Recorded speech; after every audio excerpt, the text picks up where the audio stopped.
शिवसेना आमदार पात्रतेवर उद्या ऐतिहासिक निकाल लागणार आहे। तर आताची सगळ्यात मोठी आणि महत्त्वाची अपडेट, ठाकरे गट आणि शिवसेनेचे भवितव्य उद्या ठरणार आहे। तर शिवसेना आमदार पात्रतेवर उद्या ऐतिहासिक असा निकाल लागेल। विधानसभा अध्यक्ष राहुल नार्वेकर यांच्या निकालाकडे आता सगळ्यांचं लक्ष आहे। कोण पात्र ठरणार, कोण अपात्र ठरणार ते पाहावं लागेल। निकाल राजकारणावर दूरगामी परिणाम करणारा ठरणार आहे। तर अशा या ऐतिहासिक निकालाचं वाचन उद्या केलं जाणार आहे आणि यावर विश्लेषणात्मक माहितीसाठी घटनातज्ञ उल्हास बापट हे थेट आपल्यासोबत जोडले गेलेले आहेत। उल्हास बापट सर, ऐतिहासिक असा हा निकाल असेल, कारण फक्त महाराष्ट्रातील जनता नाही तर देशभरातील एकमेव हे कदाचित प्रकरण असेल राष्ट्रवादीच्या आधीचं।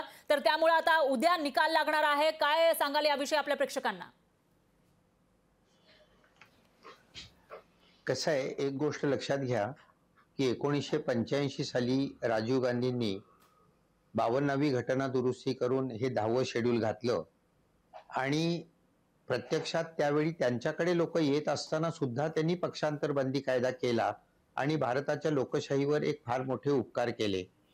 परंतु ही जी संसदीय लोकशाही असते, अशा लोकशाहीमध्ये जर का पंतप्रधान खूप पॉवरफुल झाले तर त्याचं डिजेनरेशन प्राईम मिनिस्टर सिस्टीम मध्ये होतं।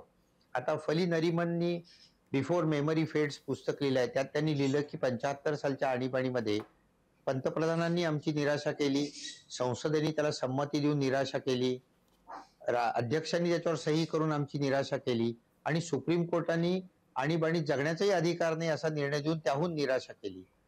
आता हे जे आहे हेच आता थोड्याफार प्रमाणात चालू आहे असं आपल्याला दिसतं आणि आपले स्पीकर, गव्हर्नर, इलेक्शन कमिशन आणि काही प्रमाणात सुप्रीम कोर्ट यांच्याबद्दलची विश्वासार्हता जी पाहिजे लोकशाहीमध्ये ती लोकांची कमी कमी होताना दिसते। याचं कारण असं की हा अँटी डिफेक्शन लॉ जो आहे हा भक्कम करण्याच्या ऐवजी त्यातून पळवाटा शोधण्याचं काम, आणि याच्यामध्ये मोठमोठे वकील सुद्धा इन्व्हॉल्ड आहेत। म्हणजे फक्त मी राजकीय लोकांना दोष देणार नाही, आमच्या लीगल फॅटर्निटीला सुद्धा दोष देईन की लोकशाहीचं हित कशात आहे हे न बघता केवळ आपल्याकडे आलेल्यांचं हित बघणं हे आपण सोडायला पाहिजे। आता उदाहरणार्थ सुप्रीम कोर्टाने जो 11 तारखेला मेला निर्णय दिला, तो निर्णयात मी गेले वर्षभर सांगतोय ते सगळे मुद्दे आले होते की गव्हर्नर चुकीचे वागले, त्यांनी अनकॉन्स्टिट्युशनल मेथडनी सेशन बोलवला, स्पीकर चुकीचे वागले वगैरे वगैरे।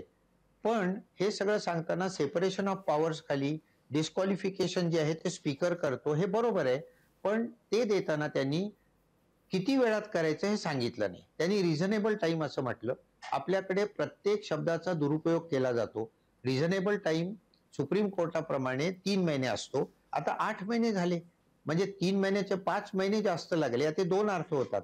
आता सगळे राजकीय लोक जे आहेत आपल्याकडचे स्पीकर काय गव्हर्नर ते अत्यंत निर्मळ मनाचे आणि अत्यंत कॉन्स्टिट्यूशन प्रमाणे चालणारे असं गृहीत जरी आपण धरलं तरी मग अकार्यक्षमता असू शकते। या दोनपैकी एक कुठलं तरी कारण असू शकतं की एक तर पक्षाच्या दबावाखाली आहेत किंवा अकार्यक्षम आहेत।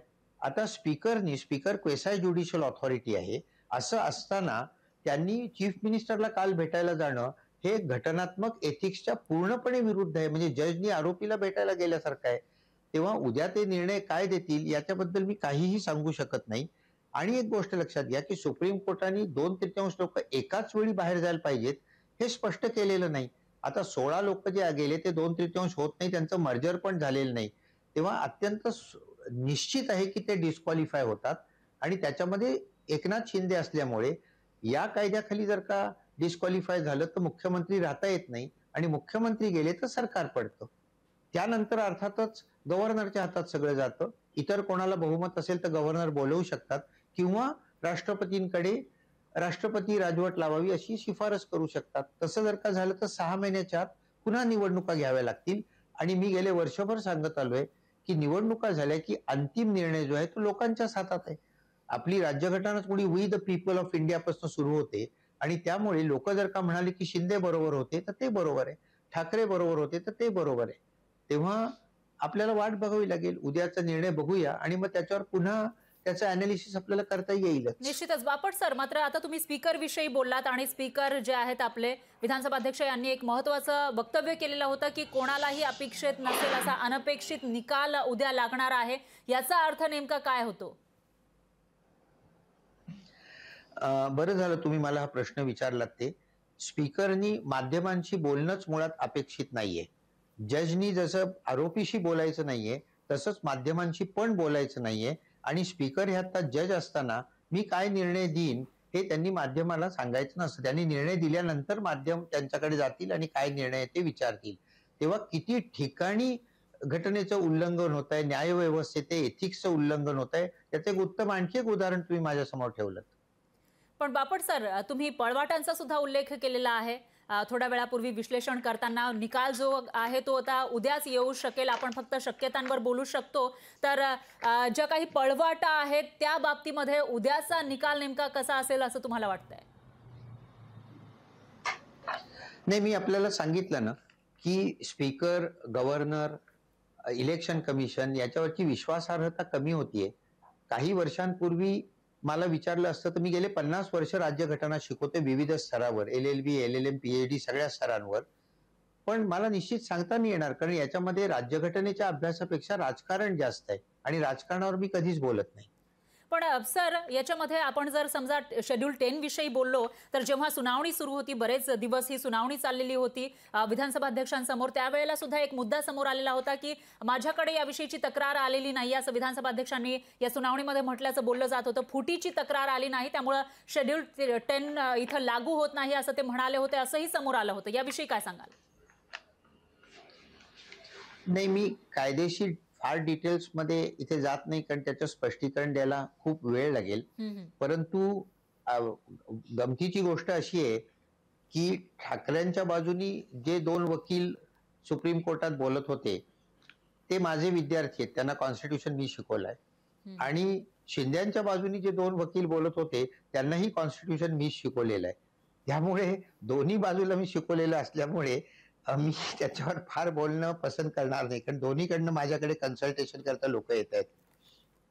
निश्चितच. बापट सर, एक शेवटचा प्रश्न. शेड्यूल 10 विषयी आपण बोललो होतो, म्हणजे तुम्ही दोन्हीकडच्या विषयी बोलत नाही, पण जे शेड्यूल 10 आहे त्याविषयी आपल्या प्रेक्षकांना सांगा, काय सांगाल?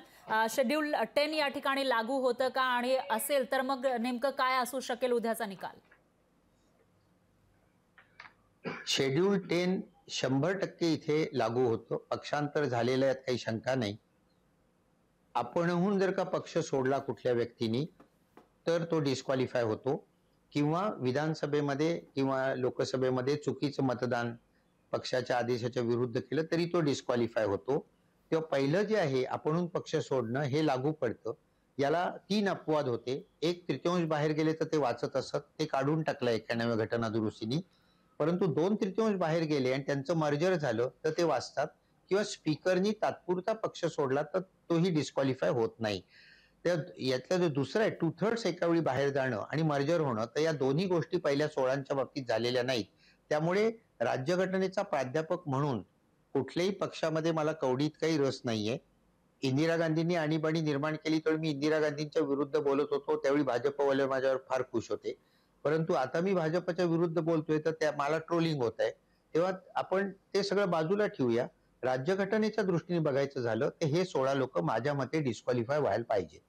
निश्चितच. बापट सर, धन्यवाद तुम्ही दिलेल्या या विश्लेषणात्मक माहितीसाठी. तर आता निकाल नेमका काय असेल आणि त्याचं विश्लेषण काय असेल तेही तुमच्याकडून आम्हाला जाणून घ्यायला आवडेल. त्यामुळे पुन्हा एकदा धन्यवाद.